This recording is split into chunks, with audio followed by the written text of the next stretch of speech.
India Bangladesh test series ప్రారంభమైంది. చెన్నైలోని Chepauk stadium తొలి టెస్టుకు వేదికైంది.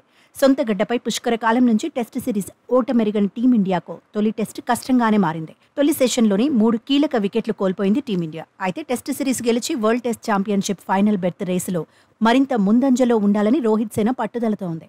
మరోవైపు టెస్ట్ ఫార్మాట్లో భారత్పై బంగ్లాదేశ్కు పేలవమైన రికార్డుంది. ఆడిన 13 టెస్టుల్లో ఒక్క విజయం కూడా సాధించలేకపోయింది. అంతేకాక భారత్లో ఆడిన 3 టెస్టుల్లో ఘోర పరాజయాలు.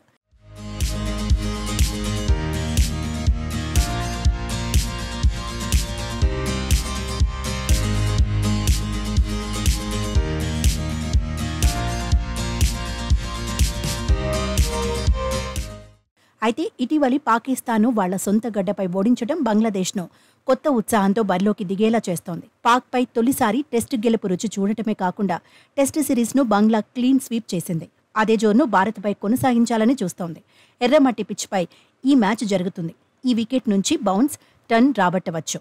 స్పిన్నర్లు ప్రధాన పాత్ర పోషిస్తారు. అయితే పిచ్ కింద ఉన్న కాస్త తేమతో ఆదిలో ఫాస్ట్ బౌలర్లు సత్తా చాటే అవకాశం ఉంది. ప్రస్తుతం బౌలింగ్ కూడా అదే స్థాయిలో వేస్తున్నారు. బంగ్లా బౌలర్లు తేమను ఉపయోగించుకోవడానికి బౌలింగ్ ఎంచుకున్నట్టు టాస్ వేసే సమయంలో బంగ్లాదేశ్ కెప్టెన్ నజ్ముల్ హుస్సేన్ షాంటో తెలిపాడు. తొలి సెషన్ ఫాస్ట్ బౌలర్లకు కలిసొస్తుందని అన్నాడు. అన్నట్లుగానే బంగ్లా బౌలర్లు చెలరేగిపోతున్నారు.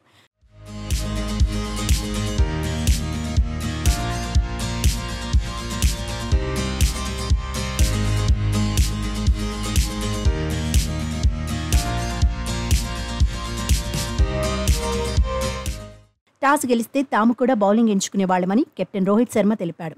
పిచ్ కాస్త సాఫ్ట్గా ఉందని, సవాలైన పరిస్థితులు ఎదుర్కోవాల్సి ఉంటుందని అన్నాడు.